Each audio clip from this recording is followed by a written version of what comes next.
people who exhibit high willpower, who appear on the surface to have a great deal of willpower, the primary thing that is different between them and people who appear to have low levels of willpower is that they are in environments where they are tempted less. So their environment is primed for them to be high willpower.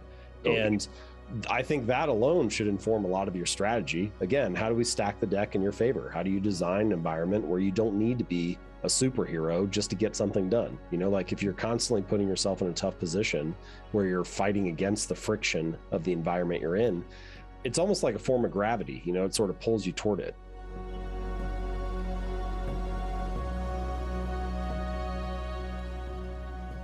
Welcome back to the show, everybody. Excited to talk to this gentleman today because his work's fascinated me for a long time. The reason his work has fascinated me for so long, I went through this string for a while where so many what I'd call high-performing, successful friends of mine would say, have you read Atomic Habits? Have you read Atomic Habits? I'm talking about athletes, business people, entertainers. And I'm like, the heck is Atomic Habits? And I finally find out there's this guy, James Clear. Turns out he's written this book, like 5 million people have bought it. And I'm like, well, why have 5 million people read this book on habits? Because you know you're supposed to have them. And then I read it. I'm like, it's not one of these like have a habit book. It's like how your brain works, how to create habits, how to eliminate bad ones, and physically why in your brain you can do these things and why it's so necessary. So I've wanted James on for a long time. We finally put it together. I'm so grateful to share him with all of you today. So James Clear, welcome to the show, brother. Hey, thanks for having me on. Great to talk to you. Yeah. And I don't want to just talk habits today. I'm going to talk about some of your productivity hacks as well. Sure. Your work, bro, is I think I'd call it groundbreaking because I don't think anybody's really approached habits the way that you have. But let's back up a little bit just for a second, because I think it's important for people to understand this concept you teach that, you know, everyone's always talking about taking massive action. You take massive action towards what you want. And you're like, yeah, you should do that. But your concept of getting 1% better is much more believable for most people. And so just address that for a second. Why 1% better every day, and how does a habit do that? Sure. So first of all, I think there's no reason that you can't be really ambitious, right? Like I consider myself to be a very ambitious person. I think it's just that you're oscillating or switching between these two modes. You know, like when you're in planning mode, when you're in strategy mode, sure, you can be very ambitious and be very aggressive and, stretching yourself and reaching. But when it comes time to take action and execute, you have to scale it down to something that you can achieve that day. You know, like in one sense, the biggest unit of time you could ever do something is about a single day, because then you got to go to sleep, you know, and then you have to wake up again and do it the next day. So unless you're playing, you know, at some point there's a limit. You can only stay up for 48 hours or 72 hours, like, you know, and then you break. So that's the largest possible unit that you could ever do a single thing in. And I think more realistically, most of the time, the truth is, you know, you got about an hour, or maybe you got 2 hours to work on this, and then you got to go move on to something else. So we don't have big chunks of time available to us. We need to scale things down into pieces that we can actually work on and execute. So the way that I think about it is, when making plans, think big. When making progress, think small. And getting 1% better each day is a way to encourage that. The story that I like to tell, and this is something that I kind of kick Atomic Habits off with, is the story of the British cycling team. And, for many years, British cycling was very mediocre. They had never won a Tour de France, which is the premier race in cycling. They had won a single gold medal over like 100-year span. And they brought this new performance coach in named Dave Brailsford. And he had this concept that he called the aggregation of marginal gains. The aggregation of marginal gains.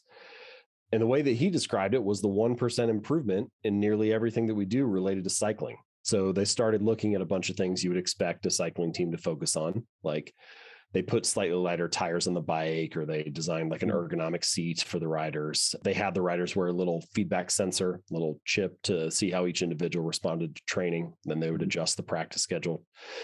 But then they started doing like these little 1% changes, these small improvements that nobody else was really thinking about. Like they hired a surgeon to come in and teach the riders how to wash their hands to reduce the risk of catching a cold or getting the flu. They have this big trailer, like a semi-trailer that carries a lot of bikes in it to major events. And they painted the inside of that truck trailer white so that they could spot little bits of dirt and dust that might get in the gears and degrade the performance of the bikes. They have two different types of fabrics. They've got like indoor racing suits and outdoor racing suits.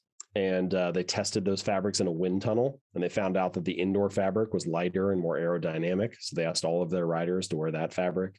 Mm. They even had all their different riders test, like a bunch of, like maybe a dozen different types of pillows. And then they see which one led to the best night's sleep for each person. And then once they figured that out, they brought that on the road with them to hotels for the Tour de France and so on. Wow. And, Brailsford said something like, if we can actually do this, right, if we can actually make all these 1% improvements related to cycling, then I think we can win a Tour de France within 5 years. Mm. He ended up being wrong. They won the Tour de France in 3 years, and then they repeated again the fourth year with a different rider. And then after a 1 year break, they won 3 more in a row. So after having never won for like 110 years, they win 5 of the next 6. And I like to use that story as an introduction to this idea of getting a little bit better, making these 1% improvements for a couple of reasons. The first is it shows you that excellence, a lot of the time, maybe we can even say most of the time, is not actually about radical change. It's about a commitment to accruing small improvements day in and day out. Secondly, and I think this is also crucial, it encourages you to focus on trajectory rather than position, right? There's a lot of discussion about position in life. How much money is in the bank account? What is the number on the scale? What is the current stock price? What are the quarterly earnings? There's all this measurement around our current position. But what getting 1% better each day encourages is to focus on your trajectory instead. Am I getting better? Is the arrow pointed up and to the right, or have we flatlined? Am I getting 1% better or 1% worse? Because if you're on a good trajectory, all you need is time, right? If you have good habits, time becomes your ally. You just need to let time work for you. But if you have bad habits, time becomes your enemy. And every day that clicks by, you kind of dig the hole a little bit deeper. And so it's very much at the core, it's about encouraging you to focus on trajectory rather than position. How did you get to 37.78 times better? Like, where'd that ratio number come from? Yeah. It's just math, right? So if you get 1% better each day for a year, so 1.01 to the 365th power, then you get 37 times better by the end of the year. If you get 1% worse, 0.99 to the 365th power, then you drive yourself almost all the way down to zero. Now, look, real life is not exactly like a mathematical equation, right? Your habits are not exactly like this formula, but I do think that it highlights an important concept, which is the difference between making a choice that's 1% better or 1% worse on any given day is relatively insignificant. Like, it's very easy to dismiss. And this is, I think, one of the things that makes it underappreciated or underestimated. Like, what is the difference between eating a burger and fries for lunch today or eating a salad, or, going to the gym for 30 minutes or not? Well, on any given day, not a whole lot. Your body looks the same in the mirror at the end of the night. Scale hasn't really changed. It's only 2 or 5 or 10 years later that you turn around and you're like, oh, those daily choices really do add up. And I think you see this pattern again and again throughout life. Like, take knowledge, for example. The person who always reads for an extra 10 minutes each day. Well, look, reading for 10 minutes a day does not make you a genius, right? It's very easy to dismiss. But the person who always does that over 5 or 10 or 20 years, really meaningful difference in wisdom and insight. Productivity is the same way. Like the person who gets one extra task done each day. Doing one extra thing does not make you an all-star. But again, over a 10 or 20 or 30-year career, that can be a really meaningful difference in output. So this pattern shows up again and again. What starts out small and relatively easy to dismiss compounds or turns into something much more significant over time. The biggest word, bro. I don't think most people take into account, you and I are both college baseball players, good ones, but neither one of us were, surefire first round draft pick major league players. And I think most people don't take into account in their life the compound effect. I don't think they understand it in money. I don't think they understand it in their bodies, both positive and negative. And I don't think they understand it in their identity or in habits. The compound effect in life of allowing small things to stack up over time has a multiplier effect. And one of the things that I feel like in your work, and by the way, your work is, we're a few minutes in here and I'm like, this is so good. And the reason is one, I believe most people believe they can get 1% better every day. I don't think most people believe that they can completely transform everything in one big leap.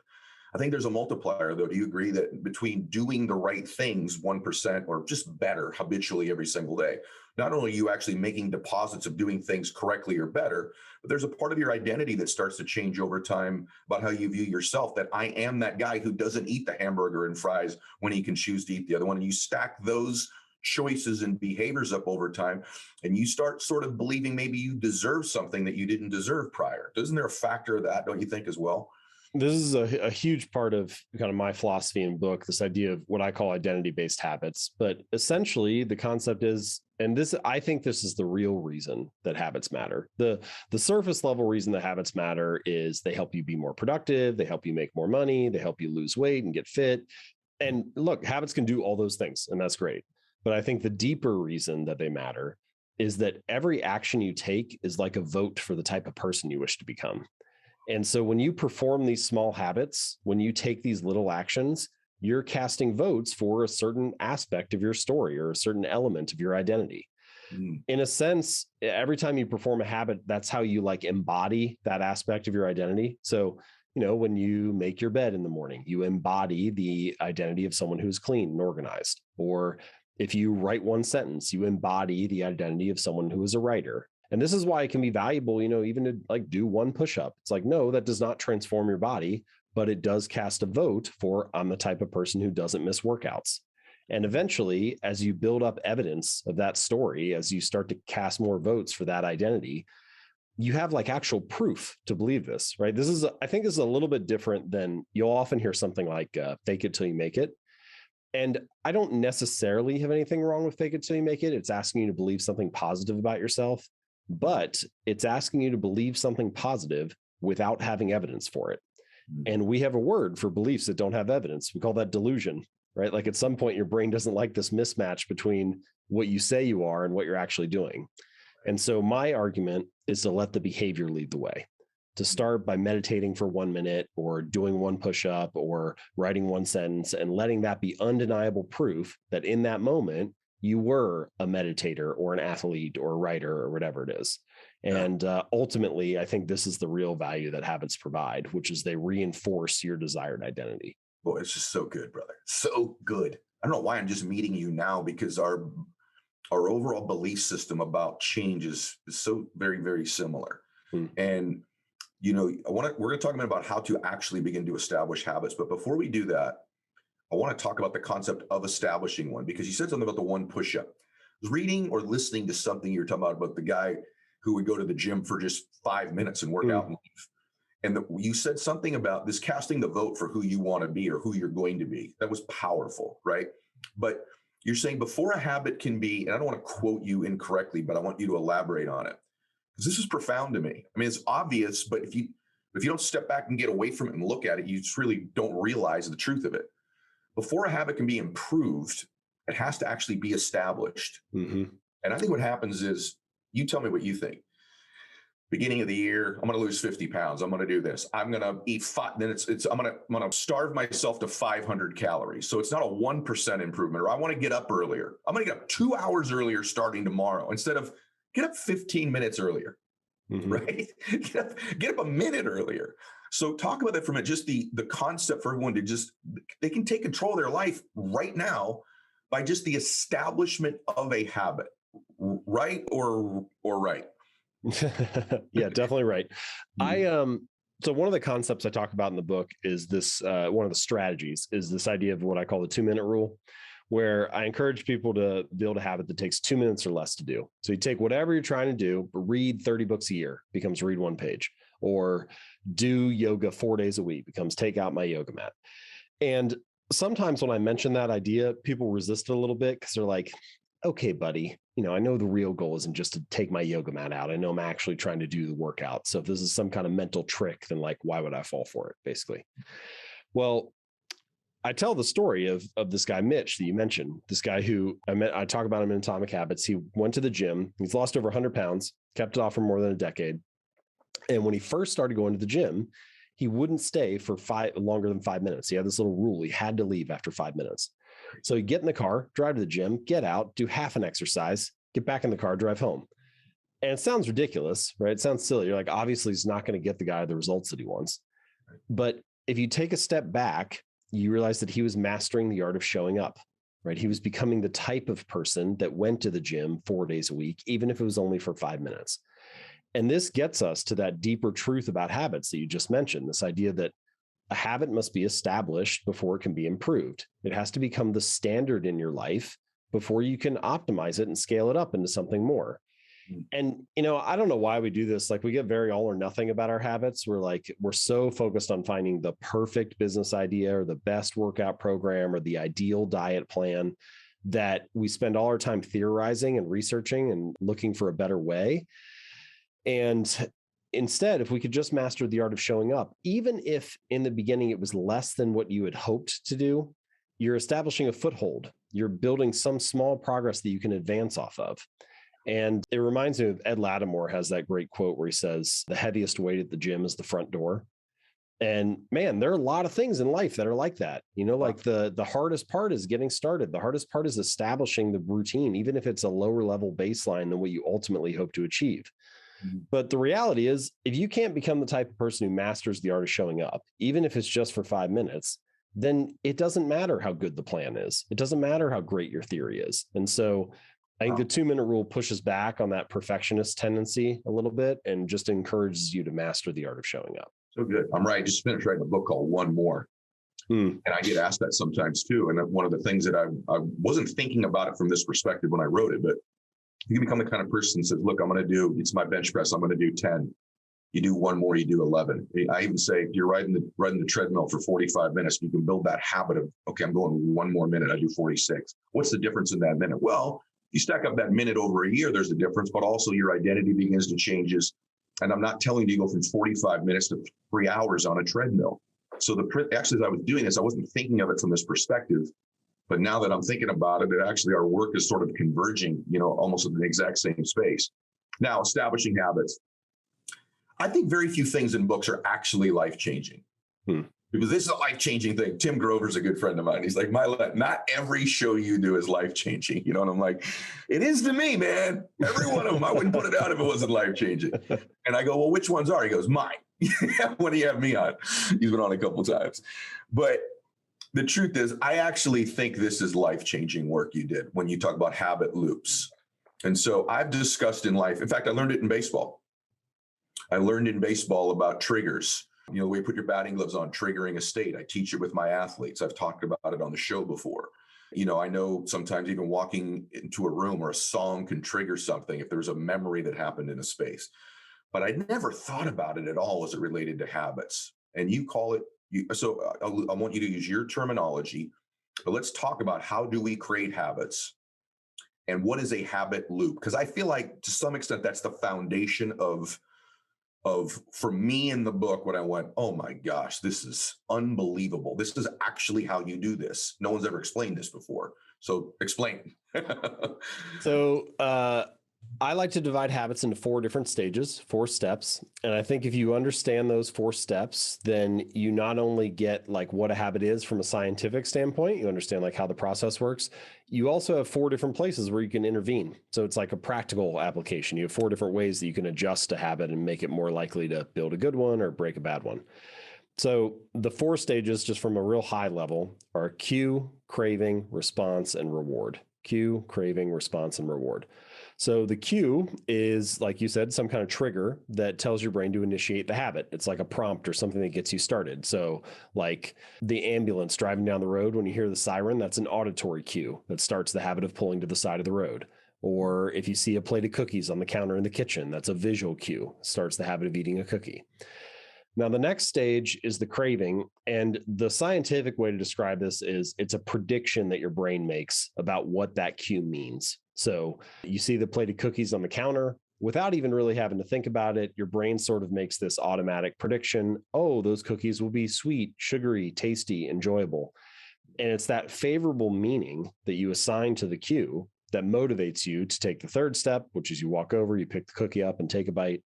And then finally, there's the 4th stage, the reward. Oh, it is in fact sweet, sugary, tasty, enjoyable. And so that's rewarding. Now, not every behavior in life is rewarding, right? Sometimes things have a cost or a consequence. Sometimes they're just kind of neutral and don't really mean a whole lot. But if a behavior is not rewarding, it's unlikely to become a habit because your brain needs some kind of positive emotional signal, some reason to repeat that experience in the future. You need some way to mark it and say, hey, that felt good. That was worth it. You should do this again when you're in a similar situation next time. Mm-hmm. So cue, craving, response, reward. And that's kind of how we go around the loop and explain like what that habit loop is. And pretty much all behaviors go through those stages in some way. And the more that you go around them, the tighter the feedback loop becomes. It's like it reinforces the behavior. And eventually you're tying your shoes or grabbing a cookie or unplugging the toaster after each use. And you're just doing all those things kind of automatically. You're not even really thinking about it. Can you give me a practical application of that? If we just walked through any habit, doesn't matter, I want to establish. Can you give me a practical application of that, a strategic application of how I would do it? Sure. So once we have those 4 stages, I like to try to operationalize it. How do we make this actionable? How do we apply it to a habit like you're asking? And to do that, I've come up with what I call the 4 laws of behavior change. And so there's one law for each stage. And if you follow these, they give you kind of like a high level framework for building a good habit or breaking a bad one. So from a real quick, again, from a high level, the 4 laws are: the first law is to make it obvious. You want the cues of your good habits to be obvious, available, visible, easy to see. Easier it is for it to get your attention, the more likely you are to act on it. Second law is to make it attractive. So again, this one connects to the craving, right? The more attractive or appealing or exciting or enticing a habit is, the more likely you are to perform it. The third law is to make it easy. The easier, more convenient, frictionless, simple a habit is, the more likely you are to do it. We've already talked a little bit about that. The 2-minute rule is an example of making it easy. And then the fourth law is to make it satisfying. The more satisfying or enjoyable or rewarding or pleasurable a habit is, the more likely you are to repeat it. So those 4 laws: make it obvious, make it attractive, make it easy, make it satisfying. They give you a high level framework for building a habit. If you're ever not sure what to do, if you say, how can I make this more habitual, or how can I, do a better job of doing this consistently? You can just go through those 4 and ask yourself, how can I make it obvious? How can I make it more attractive? How can I make it easier? How can I make it more satisfying? And you'll start to find opportunities to do those things. And of course, the whole book is organized around sharing different strategies for doing that. But let me just give you a couple personal examples so you can see how this might be applied. When the pandemic started, I knew that I was going to want to start. I wasn't going to have to be driving or traveling as much. So I wanted to spend some of that time I was spending traveling previously, that I wanted to use it productively and read more. So I opened up my phone and I downloaded Audible for audiobooks, and I moved the app to the first screen on my phone. I moved all the other apps to the second screen. So the only thing I saw when I opened my phone up was Audible. Now, that's a very small thing, does not radically transform your behavior, but it was a way of making reading more obvious, right? So that's the first law, making it obvious. Let me get it in front of me. I also sprinkled books kind of around the house or on my desk. Like I have 3 on my desk right now. I have a couple, by the bed. I've got a couple in the living room. And the point for me was I never wanted to be far from a good idea. Like I always wanted to be kind of surrounded by something that was interesting or useful to read. And odds are it's more likely that I pick it up and take a look at it. On the flip side, this also applies, this first law of making it obvious. It also applies to many of the bad habits that we have. So, for example, a lot of people feel like they watch too much television, but walk into any living room. Where do all the couches and chairs face? It's like, what is this room designed to get you to do? And so I think the question that you can ask yourself for this first law on making your habits obvious is, what does this space encourage? Right? What behavior is encouraged in this area? And you want to design your life, design the spaces that you live and work in to encourage the good habits and discourage the bad ones, to make the path of least resistance, or the obvious choice, the good habit. So the healthy food is on the counter, not the junk food. Books are around you, not the TV remote, and so on and so forth. And no individual choice like that is going to radically transform things, but you can see how making a dozen or 24 or 50 little tweaks like that, now all of a sudden you're living in a space that always is kind of like nudging you toward the more productive behavior. Bro, you're brilliant. This is so good. I often feel that change is, change is mental. Change oftentimes is much more environmental than it is mental. And anybody that's ever had a baby around their house, not to leave certain things on the floor.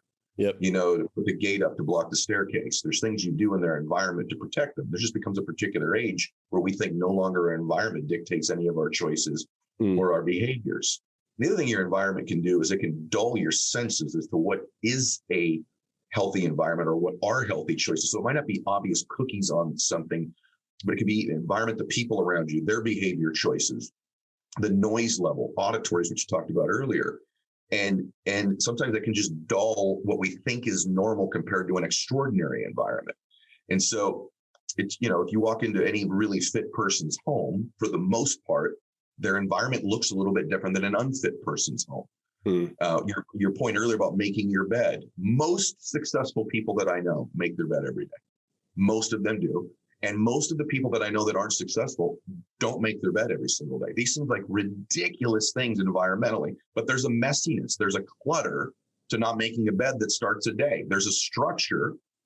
And I guess it's a clean, tight, organized thing about just habitually doing that daily. So I think these things are huge. And I just think the way that you describe it, by the way, you can tell it's a book you need to get if you've not gotten it. 5 million people plus already have. But James also has a newsletter that I want to make sure I promote, because there's just only so much good ideas out there in the world, and James is full of them. And so where do they go get it, James? How do they get your newsletter? Yeah, Jamesclear.com? It's called 321. And each week I share 3 short ideas from me, 2 quotes from other people, and then 1 question to think about. And you can just go to jamesclear.com and click on newsletter. Get it, guys. I thought you brought up a really good point with the structuring the environment for like a baby or a young child. It's very obvious for us to do that because we're trying to set them up for success, right? Like you don't want to put the baby in an environment where, they're surrounded by sharp objects or things that could fall on them or ledges they could trip over or whatever. And that seems so straightforward when you think about it with a child, but like, why would you not want to do that with yourself as well? Right. Set the environment up for success, stack the odds in your favor by putting yourself in an environment where the good outcome is the more likely one. I think people don't do it, James, because they look at someone like yourself that's a high performer, or myself, they think we are, and I think they think we're just ultra disciplined. And discipline comes in a lot of different forms. And so discipline is, for me, I always tell people, show me your habits and show me your calendar. I can pretty much show you what your life's going to look like, right? Your calendar looks like crap. You're not loaded with enough stuff that you should be doing that serves whatever your goals and outcomes are. Habitually, you don't do the right things. You're going to end up long-term with a particular result. But I think that the notion, I used to think this person is just so much more disciplined than me. The truth is, I'm not. I love Cheetos. I love television. I love Netflix. I love not thinking. I like not working. So because I lack natural discipline, as an athlete, I was disciplined, but there were more disciplined guys. I like to work out, but if you said, Ed, you can be jacked, sexy, ripped, live to 150 years old and not lift all this heavy stuff and eat clean, I'd probably eat the pizza and the Cheetos, right? So it's my lack of discipline that's caused me to create habits and an environment around me that supports them, that allows me to get some of these things done. It's the lack of discipline, actually, in my case, that causes me to know I need these structures around me. So we're not different than you. There's a chapter in the book called The Secret to Self-Control, and I talk about some of the studies and research around willpower and so on. And one of the key findings is that people who exhibit high willpower, who appear on the surface to have a great deal of willpower, the primary thing that is different between them and people who appear to have low levels of willpower is that they are in environments where they are tempted less. So their environment is primed for them to be high willpower. And I think that alone should inform a lot of your strategy. Again, how do we stack the deck in your favor? How do you design an environment where you don't need to be a superhero just to get something done? Like if you're constantly putting yourself in a tough position where you're fighting against the friction of the environment you're in, it's almost like a form of gravity. It sort of pulls you toward it. The other thing that I wanted to mention that you kind of brought up, talking about like putting yourself in an exceptional environment. And actually, so we've talked about the first law, making it obvious. This actually connects directly to the second law, making it attractive. So far, we've mostly talked about physical environment, but the social environment is also crucial. And I think this is, if I could pick one topic that I think is even more important than I realized when I wrote the book, I would probably say it's this. We are all part of multiple tribes. Some of those tribes are large, like what it means to be American or what it means to be French. And some of those tribes are smaller, like what it means to be a neighbor on your street or a member of the local CrossFit gym or a volunteer at the elementary school or whatever. But all of those tribes, all those groups that you belong to, they have a set of shared expectations, a set of social norms for how you act in that group and the type of habits that you perform. And like, if we take the neighbor on your street example, and say you walk outside on like Tuesday night and you see that your neighbor's mowing their grass or cutting their lawn, and you're like, oh, I need to mow the grass too. Well, you might stick to that habit for 20 or 30 or 40 years, like however long you live in that house. You wish you had that level of consistency with some of your other habits. And why do you do it? Partially, you do it because it feels good to have a clean lawn, but mostly it feels good to have a clean lawn because you don't want to be judged by the other people in the neighborhood for being the sloppy one. And so it's actually the social expectation of that group, of that tribe of neighbors on your street, that's kind of underlying that habit and the consistency that you have. And so the expectations of the group often influence in a very strong way which habits we find attractive and which ones we find unattractive, and which ones we stick to consistently and which ones we don't. And I think the practical takeaway here, the punchline is, you want to join groups where your desired behavior is the normal behavior. Because if you're surrounded by people who are doing that thing on a normal basis, it's a part of that tribe's culture or expectation, it suddenly becomes much easier for you to stick to that too. You know, you hear stories about this from entrepreneurs all the time. I have one as well, which is, when I started out as an entrepreneur, I had nobody around me that was doing that. I don't have any entrepreneurs in my family. I didn't have like this, network of people who had started businesses to tap into. And so for the first 6 months, I just sent tons of emails to different people who were doing what I already wanted to do. I probably sent about 300 emails or so. Most people didn't get back to me, but maybe 30 or so did. And I set up calls with them and chatted on Skype. And then about a month later, I met 5 or 6 of them in a conference. And so now I had a group of people that were already doing the thing I wanted to do, that I actually knew, that I could go to with questions, that I could look at, and they were doing these things. It wasn't weird for me to do it anymore. It wasn't weird for me to try to do this business stuff, because now I had people around me. I had a tribe where the desired behavior was the normal behavior. And that made a huge difference. So social environment also is a crucial factor in habit formation. So good, brother. I take 2 things from that I want to add, and then I want to ask you something that I'm just fascinated to ask you about. But I'm enjoying this very much, by the way, very much. I can do this all day with you. When I was 25, I paid a bunch of money to go to a seminar that I didn't have. It was like a week long. And I came back, and my dad said to me, "So what was the big takeaway from this rah-rah thing you went to?" It was like a week long deal. And I said, "Dad, just the fact that you use these words, bro, just blows my mind. The actual word." I said, "Dad, I figured out that my life's going to be a direct reflection of the expectations of my peer group." He just sort of stared back at me real quiet, and he goes, "That's actually really good." And I said, "I actually believe that, Dad. I think my life will end up being a direct reflection of what my peer group expects of me. And I need to find the right peer groups." And pretty much the rest of my life, whatever it is I've wanted to go try to achieve or become or feel or experience, I've sought peer groups that expect that out of themselves and their own lives. And I think that's one of the most powerful things, what you just said, anyone has ever said on my show, and I haven't said in a very long time. The second thing I was thinking when you were talking about these environments to support our habits and our choices is that if I were a leader of any organization listening to this, if I were an entrepreneur, CEO, the leader of a division somewhere, the leader of a family, a coach, I'd be thinking about that real heavy again, evaluating that. What's the environment that I'm raising my organization in? Am I supporting, if I was leading a church, I was leading any type of a business, I think you should look at all elements of that. Or is that environment in every single way supporting your outcomes and your goals? Because the way you describe that, James, doesn't just apply to an individual, it applies to an organism or an organization as well. So I just want to make sure that I second that for those of you listening to this. There's 2 ways to hear this stuff. I'm hearing it for me, then I'm hearing it for the people that I try to lead and I try to support. You mentioned earlier the phone thing. And I wanted to ask you this since I read the book. And by the way, I read the book a while ago, right? And then I prepped for the interview, getting to know more, and it reminded me of things. I actually think I read the book and then I read it again like 6 weeks later on a vacation because I thought it was that good. And I don't reread books. I bet I've reread, from my religious texts, 4 books in my life: Think and Grow Rich and your book, and probably 2 more, but I can't recall right now. That's how much I think there's value in the book, just for at least for me and my stage.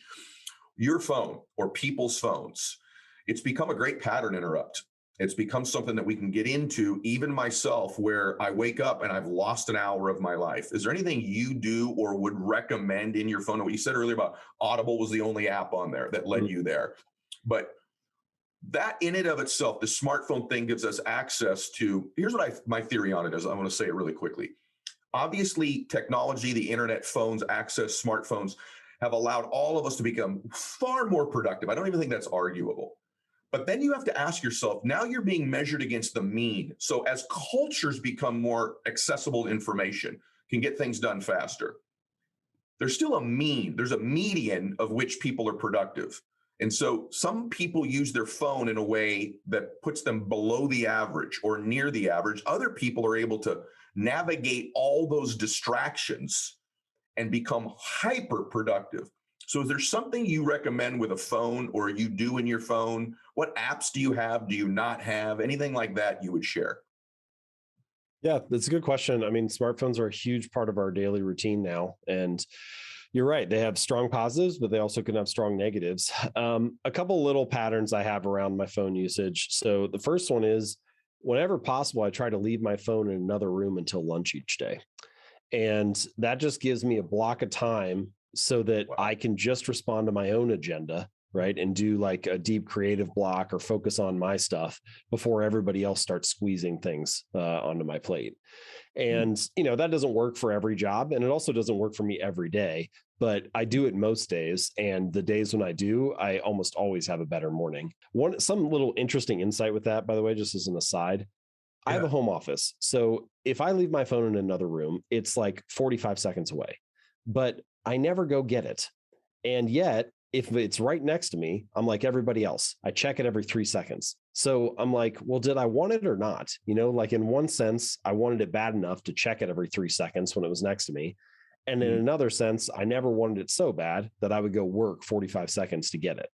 And I think that there's a lesson in this about habit formation, which is sometimes you just need a little bit of friction to curtail the behavior to the desired degree. It's not that I never want to use my phone again. It's just that I don't want to use it all the time and let it interrupt like some of these deeper working sessions that I have. And so that 45 seconds is just enough friction to keep it in place. Something similar happens with like beer. If I get like a 6-pack of beer and I put it in the front of the fridge where I can see it like as soon as I open the door up, I'll have one every night at dinner just because it's there. But if I put it down on the lowest shelf and like tuck in the back of the fridge where I can't really see it, I got to kind of bend down to spot it. Sometimes it'll be there for weeks. I won't even remember that we bought it. And so same thing, like, did I want it or not? And so finding ways to introduce a little bit of friction to your habits, I think can be very helpful. Wow, that's good. On that same note, I'll go through different periods of friction with social media. So I think there's a big discussion we could have here about social media. I don't think that most people are using it to its full power. It can be incredibly powerful. Twitter in particular is like a great source of ideas for me at this point, but it's only because I've spent a lot of time curating who I follow. And so my feed is very productive. I'm like in the flow of good ideas all the time. People don't really think about it this way, but when you choose who to follow on Twitter or Instagram or wherever, you're choosing your future thoughts, right? Like you're choosing the flow of information that you're going to put yourself in front of. And pretty much every thought that you have is downstream from what you consume. And so it's really, if you want to have better thoughts, if you want to be a sharper thinker, it's really about making sure you're consuming better pieces of information. And so curating your feed in a careful way is a good way to do that. Now, even so, there are still periods when I spend too much time on social media. I'm working on a new book and I need to have a block of time where I'm just like not being bothered by that. So I usually fall into one of two strategies. Either I will delete the app from my phone after each time I use it. So when I get done using Twitter, I'll just delete it. And that means the next time I need to download the app again. And that's going to take a minute. And often that's enough friction for me to be like, I'm just doing this because I got 10 seconds free and I'm bored. It's not because I actually want to check it. And so I'm like, forget it. I won't download it again. Occasionally I do want to download it and actually see what's going on, but a lot of the time it's just enough friction to avoid it. And then if I really get extreme, and I did this with Atomic Habits when I was working on the book, the last 9 months, I just like really had to be focused and needed to make sure I wasn't getting distracted. So every Monday, my assistant would log me out of Facebook, Instagram, and Twitter, reset all the passwords. I would work all week. And then on Friday, she would send me the passwords and I could log in over the weekend. And then we'd again on Monday. And I did that for like 9 months straight. So I don't know, it worked. I got the book done, but that's a very extreme version. No, brother, it's an extreme example though of the fact that you're not relying on some sort of mystical discipline to get things done in your life. And I really believe most people think high achievers are just these super crazy disciplined people. That is an extreme move. And it's probably something I should have done when I was writing my book. And you would already be reading it by now instead of me just finishing writing it. It's making me really think. I've done a much better job of managing that stuff, but I have to tell you, I think it's one of the great distractions of all time. I hadn't thought about it as in depth as you describe it in terms of future thoughts, though. And again, I go back to children. We want to monitor what our children consume and what they look at. Somehow we think we can pick an age and we're immune to the things that we're watching that impact our thoughts and our feelings and our emotions and our energy. And I got to tell you, man, you're 100% right. I watch people get transformed by what they're consuming on there and become so distracted. So I'm reading an article you wrote that resonated with me. And I don't know that this gets worse as maybe you achieve more.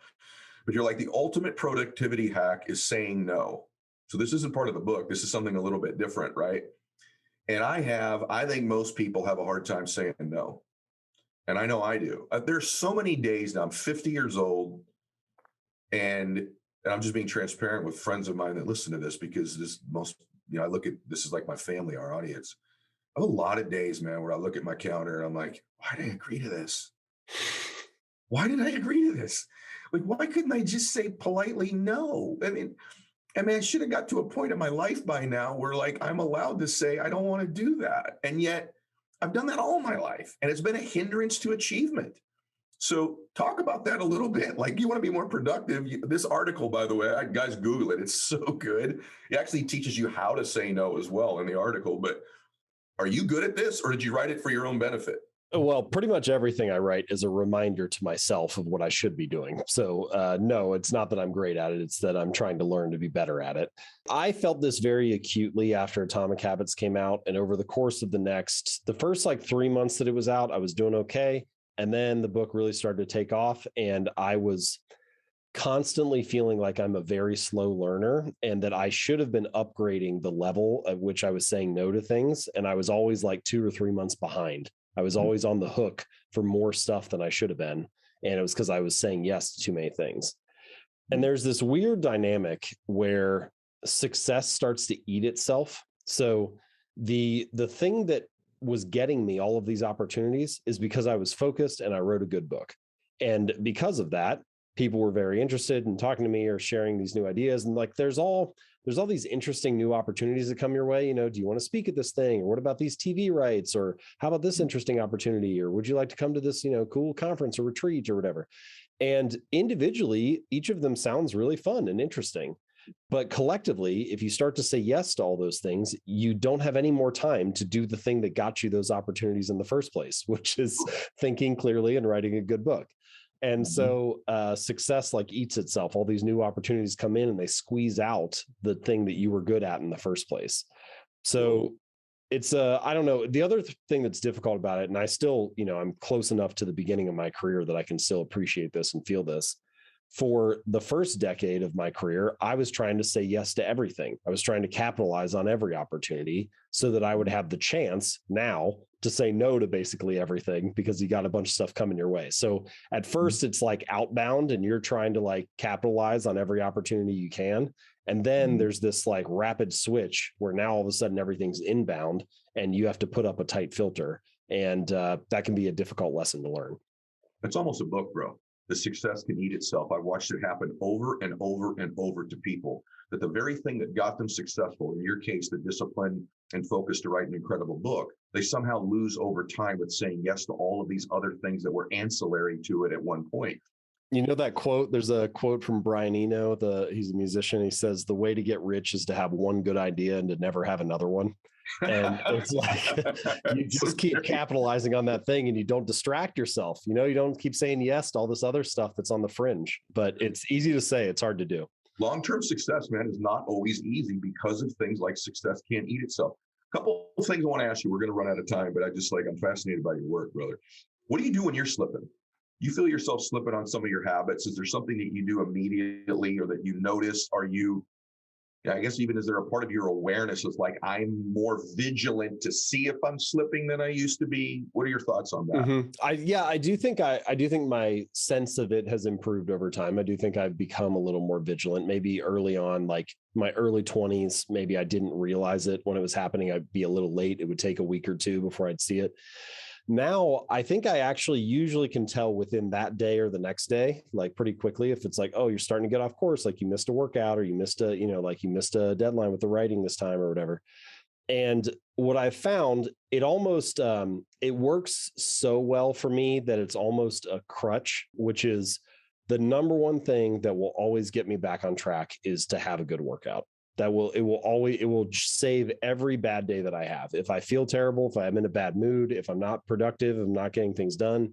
If I go to the gym and I get one good hour in, then the whole day is kind of like rescued. And it also resets my mind. And I'm like, after a hard workout and a good night's sleep, your problems adjust to their appropriate size. It's like, it doesn't mean that it's not a problem still. It just means that you see it clearly and you understand like the scope of it and where it fits. But I say that it's almost a crutch because sometimes I know that now. And so if I'm having a bad day, I'm like, well, I just need to work out and then I'll go do that. But that doesn't actually solve the underlying problem. I still haven't fixed the root cause yet. So I can't rely on that too much, but that's definitely the thing that does it best for me. Me too. Is there something two questions left, by the way. Thank you for this. I'm enjoying it, man. We'll do something together. You're outstanding. Is there something that your top achievers do that you work with, that you talk with, that you interact with, that the people that aren't achieving at their level do? I know that's a broad question, but is there something come to your mind where you go, yep, this is what they do? Yep. Yeah, no, I'll give you two things. So first thing is we could put this different ways, but they reclaim their habits faster than most people, or they get back on track quickly. So top performers make mistakes like everybody else. And I think most of us know this or have felt this from going through life, which is it's almost never the first mistake that ruins you. It's the spiral of repeated mistakes that follows. It's like it's letting slipping up become a new habit. That is the real problem. And if you make one mistake, you miss a workout or you miss a deadline or you flop on a speech or a presentation, if you get back on track quickly, if the next time, the next iteration, you don't miss and you're right back where you were before, then your progress is generally maintained and you can just continue to advance from there. But if you miss a workout and then one missed workout becomes 2 weeks and that becomes 2 months, well, now all of a sudden you have backslided a fair amount and you got to regain all that ground. And so I would say, another way to think about this is like a lot of people are focused on what can I achieve on my best day? And that's kind of how they select their habits. Like, what's the best thing I could do when I'm at my best? But instead, you could ask yourself, what can I stick to even on my worst day? And I think that could be your baseline. And if you try to raise that baseline a little bit so that your bad days are a little bit better than they were before, then you never eat in to the compounding as much. You don't lose that progress as much. So I think that's pretty good. They respond from mistakes quickly. And then the second thing is more of a mantra or mindset, a way to think about things than a specific action. But this is a phrase that comes from Frank Slootman. He's the CEO of Snowflake, the software company. And basically it's something to the effect of narrow the focus, up the quality, increase the speed. So narrow the focus, do less, stop trying to do so much. It's very hard to be, we could maybe even say it's impossible to be a top performer in a dozen different things. Like you have to choose what matters most. So do less, narrow the focus, up the quality. Once you have selected those few things that truly matter, do them at an exceptional degree, right? Do them in a very high level way. And then finally, increase the speed. Only once you have selected a few things to focus on and you do them at a high level, then you can worry about shipping more consistently or increasing the volume or scaling the project or whatever. And those are simple ideas, but I think that top performers take those simple ideas very seriously. And you'd be surprised how far they can take you if you do take them seriously. So freaking good, bro. So good. All right, last question. I run into you in a Starbucks somewhere. I'm a budding new entrepreneur with some dreams. I could be 50 years old. I could be 25 years old. I said, James, just tell me where I should just give me one thing to start with. One thing that you haven't said to Ed Milet so far in this interview that, I want to create some change. Can you give me some place to start, one thing to do, one thought to have, one action to take, whatever it might be? What would you say to them? Well, so again, I'll say two things. The first is a piece of advice that was given to me when I was in that situation. So when I was starting out, one of the best things that somebody said to me early on was try things until something comes easily. And I think if you break that phrase down, there are two important pieces. The first is trying things, which means you need to have a philosophy of experimentation. This is actually quite different than what a lot of people do when they start out. A lot of people feel like what they need to do is read more and research more and try to, discover everything that's out there. And it's not that you shouldn't plan. It's not that preparation isn't useful. It is useful. But at some point, planning becomes its own form of procrastination. And when that happens, it's not useful anymore. And so you have to have some willingness to experiment, to try things, to test stuff out and see what works specifically for you. What matters most is not if it's like the best strategy that's ever been designed. What matters is, will it work for you and for your situation? And you can only figure that out by experimenting. So that's the first part. And then the second piece is until something comes easily. Now, the key distinction here is that does not mean that it is easy, right? It doesn't mean that it's going simply or smoothly. It just means that the results are coming more easily than the other stuff that you had tried. You may still have to work very hard to get that outcome. But this, I also think, helps reveal like your strengths in the situation. So a lot of people think like your strengths are just something that like must come effortlessly to you or something. But actually, in many cases, your strength is the thing that's challenging or the suffering or the pain that you can handle better than most people. So it's not that it's not challenging for you. It's just that you seem to be able to handle that form of pain a little bit better than most people.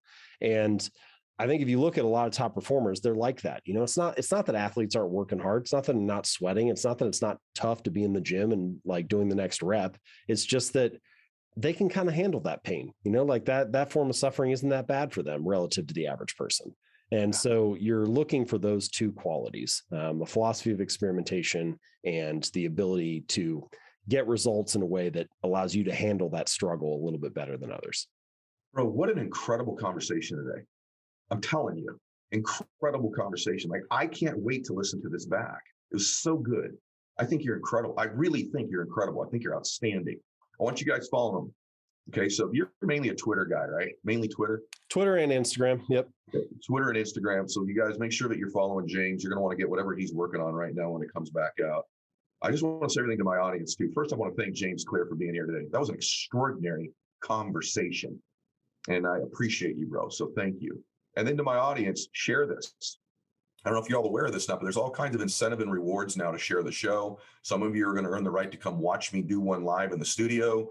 You're going to come spend a day with me to, be with me and one of my guests very soon. It's all kinds of rewards out there to share the show. And I know you're compelled to do it anyway. It's the fastest growing show in the world. That's why we're in this new agreement and new deal that we're doing.